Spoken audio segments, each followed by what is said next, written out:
Shalom, shalom, peuple de Dieu. Mission Dieu est fidèle, nous sommes encore là pour vous dire un mot. Vous savez, il y a quelque chose que nous voulons partager avec vous. Et nous savons que Dieu demeure fidèle et il est de votre côté. Il y a certaines choses que vous devez comprendre, que nous tous, nous devons comprendre. Nous allons parler aujourd'hui du commencement de la Bible, les 3 premiers versets du premier chapitre et du premier livre de la Bible. Genèse chapitre 1, le verset 1 à 3. La Bible dit: au commencement, Dieu créa les cieux et la terre. La terre était informe et vide. Il y avait des ténèbres à la surface de l'abîme et l'Esprit de Dieu se mouvait au-dessus des eaux.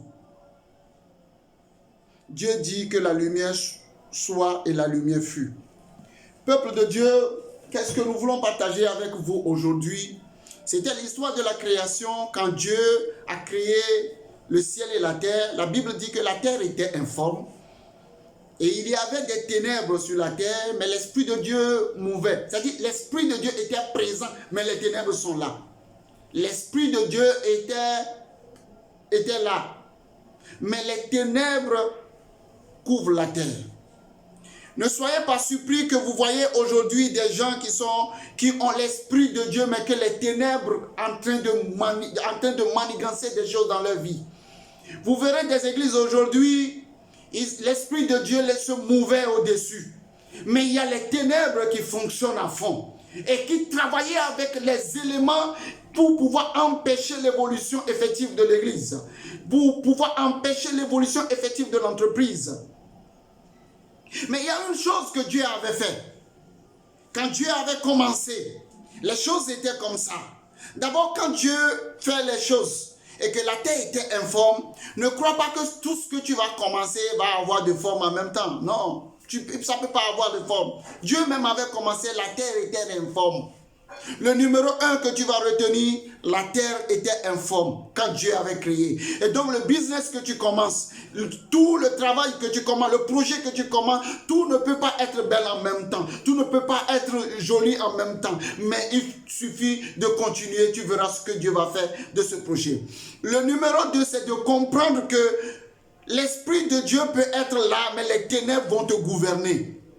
Les ténèbres gouvernaient la terre au moment où l'Esprit de Dieu se mouvait parce qu'il y a quelque chose qui manque. Et qu'est-ce qui manquait en ce moment pour que Dieu puisse agir?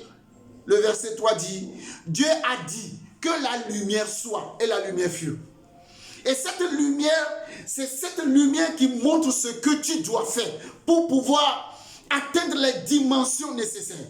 C'est cette lumière qui montre le chemin.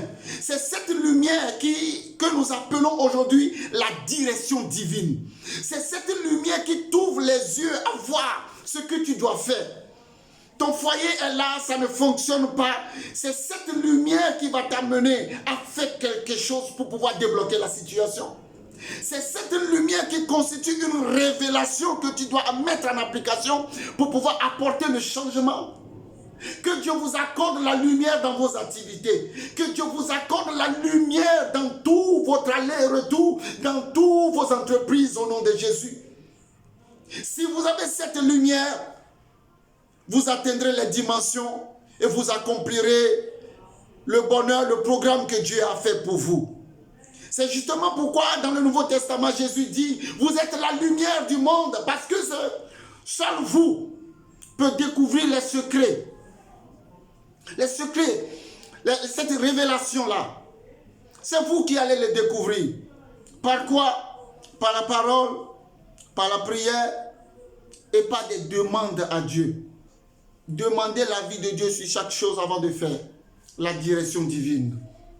Que Dieu veille sur vous, que Dieu pourvoie à vos besoins, que Dieu vous donne la lumière, que Dieu pourvoie à vos besoins miraculeusement. Que Dieu vous révèle des choses cachées. Que cette lumière qui élève, cette lumière qui t'ouvre les yeux à voir, que cette lumière qui te montre ce qu'on doit faire. Ce n'est pas c'est comme ça nous faisons. C'est comme ça nous faisons. Non, que Dieu t'ouvre les yeux à voir la saison dans laquelle Dieu est en train de parler. Parce que Dieu parle dans chaque saison. Dieu parle selon chaque saison. Et Dieu change les données à chaque instant. Ce que tu dois faire dans cette année 2023, ce n'est pas la même chose que tu avais fait dans l'année 2022. Non, non, non, non, non, non. Les instructions ne sont pas les mêmes.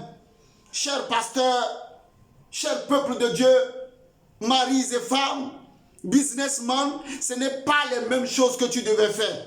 Il faut chercher Dieu et que Dieu te montre ce que tu dois faire pour l'année 2023. Il faut dessiner un nouveau plan parce que Dieu est en train de parler d'une nouvelle saison. Que cette saison te soit prospère à tous égards, te rend prospère à tous égards et que Dieu enracine ta foi. Soyez bénis, le Seigneur est fidèle. Excellente journée à vous. Au nom de Jésus-Christ de Nazareth. Shalom, shalom, shalom.